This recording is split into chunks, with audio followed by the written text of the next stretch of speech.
So, welcome to AI Archwizard. And I'm talking here with a friend from USA. Please continue. So you are now in terminal. You are using command line. What Linux are you using underneath? So I'm using the Gemini 3 Pro underneath right now, but I mean I'm sort of kind of model agnostic.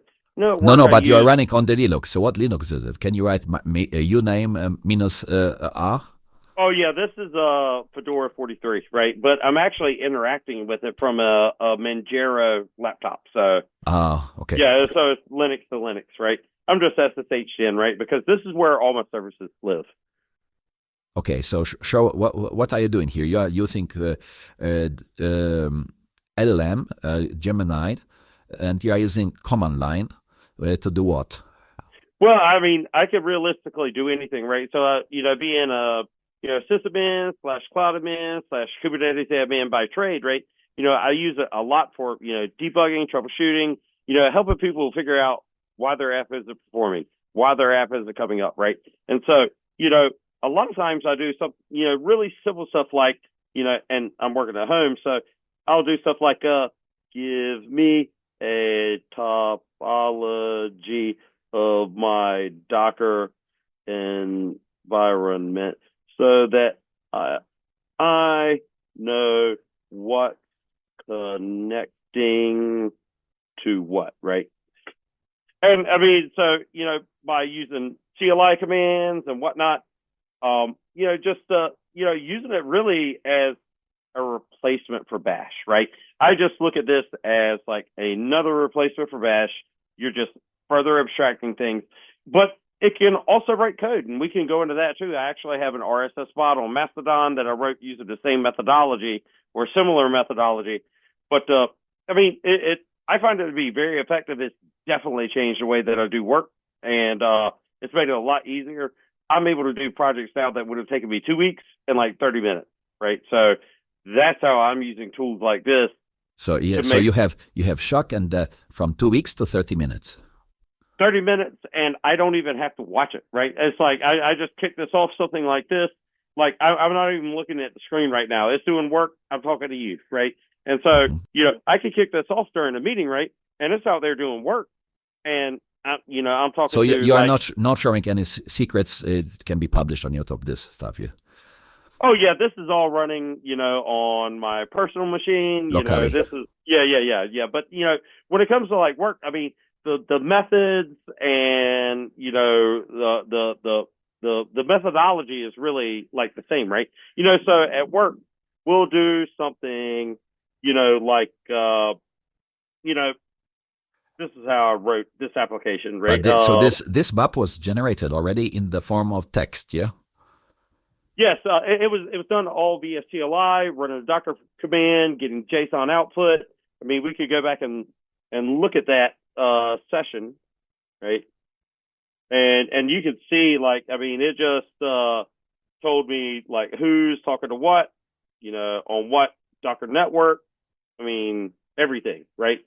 So, stuff like this is like really useful for me as like a platform engineer team lead, because like I don't have to spend a lot of time putting Humpty Dumpty back together again, right? I could just ask the LLM, go get the information, tell me about it, right? And it really raises really interesting implications, especially in my space, because, I've got to think now we're in a post-infrastructure as code world, right? The problem infrastructure as code, be it Terraform, Ansible, Chef Puppet, whatever, those problems don't exist anymore. The problem with that those we're trying to solve was like we want to declare state because it's really hard to understand the environment by just looking at the data, right? That's why we did, desired state, right? That was the whole point. We're going to define our state up front because if we don't, it's really hard to know who did what. LLMs make that problem go away. So can you give another examples? What are you doing with AI? Oh yeah. So for example, I built a just a vibe coded a quick chatbot, right? So tell me about the code in this directory.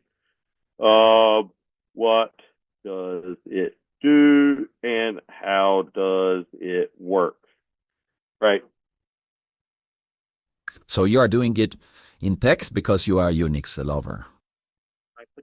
Yeah. I'm sorry, CSB. What was that? You are doing it in text because you are a lover of Linux, but not graphically. Well, right, but I mean, I could easily do this in VS Code, and it works. Sometimes I'll do it in VS Code, right? It just depends on what I'm working on at the time, right?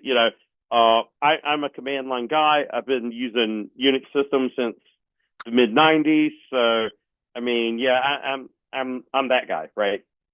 But getting back to this application, I just vibe coded it. My prompts sort of kind of looked like this. I was like, write me an application that will take an OPML file and publish articles to Mastodon,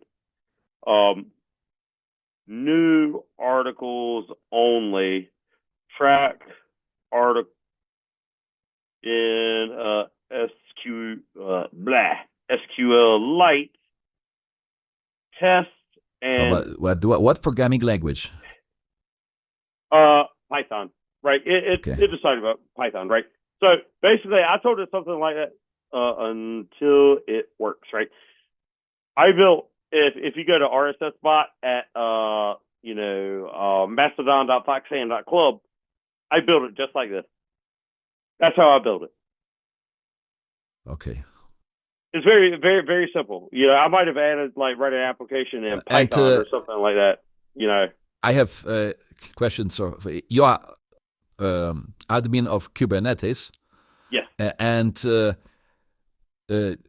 if there are some problems with apps that are running inside of Kubernetes container, can you use it AI to help you with debugging by looking in logs? Oh, absolutely. There's actually projects out there for that. How would you do this? Well, you could do it from the command line using this utility from Google, no less. Google platform kubectl-ai. We actually use a fork of this at work. Oh, okay. So yeah. Especially for Kubernetes. Yeah. And this also acts in model context protocol server mode. So you can tie it in with Cloud Code or VS Code or anything that really supports a model context protocol, right? And so now at work, what we've done is we've taken code that was like this. I mean, we run a very heavy fork, right? And we've created a chatbot that allows our end users that use our DevOps platform, instead of coming to us saying, "Hey, why is my application not working?" They can go to a chatbot and say, "Hey, why is my application not working?" Jenkins or what's the DevOps platform? Oh, we use Azure DevOps. Azure, okay. Yeah. So we use ADO, for Git, for pull requests, all that stuff, for pipelines. So it's our CI/CD solution, right? We use various other tools for logging, security, et cetera, but everything goes to that pipeline, right? And so with this tool and this web interface, what we've enabled our end users to do is, quickly go in and say, "Hey, what's going on with my application," right? And, it will reach out to every cluster, look at their application. We've actually defined what quote your application means in our system prompt. We use a very specific. But can it identify pods inside of a cluster? Oh yeah, pods, logs, events, you name it. If you've got the role-based access to access those things, then it'll debug it, right? So, for example, if your pod is failing, let's say a liveliness check, right? So every now and again, it just crashes, right? It fails to pass that liveliness check. This tool would be perfect for debugging those types of problems. Mm-hmm. Okay, so go back to the what's the name? OpenCode. OpenCode, and give me some other examples here. Well, I mean, so let me see. Let me come up with a good one. So is it just something like GitHub Copilot? This OpenCode?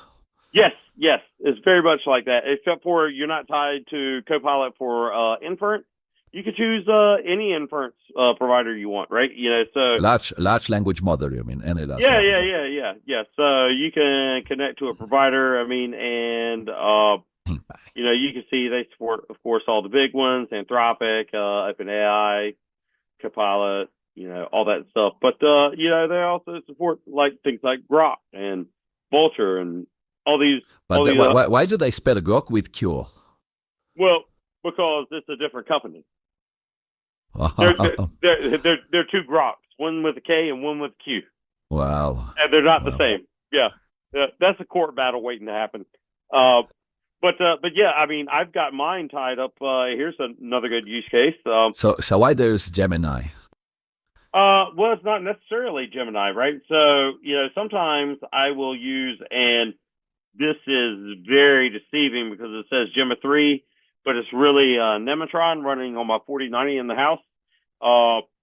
I can say for 4090 you've been NVIDIA, yeah? Yes, I've got a 4090 in the box that this OpenCode instance is running on. It's actually being backed by Llama CPP. So yeah, I mean it's Nemotron. Anybody can download it from Hugging Face, and I can say, look at the logs in this. Wow, this is nice. Application. Do you see any? Spelled it wrong.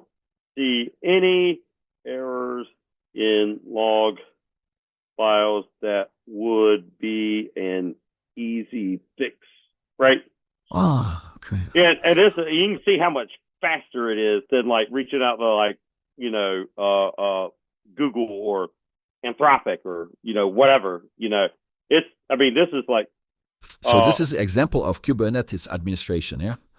Well, no. This is just looking at log files in an application, right? The application. Web application or what application? Yeah, web. Well, it's not even a web application. It's just a Python script that posts RSS feeds to Mastodon, right? This one.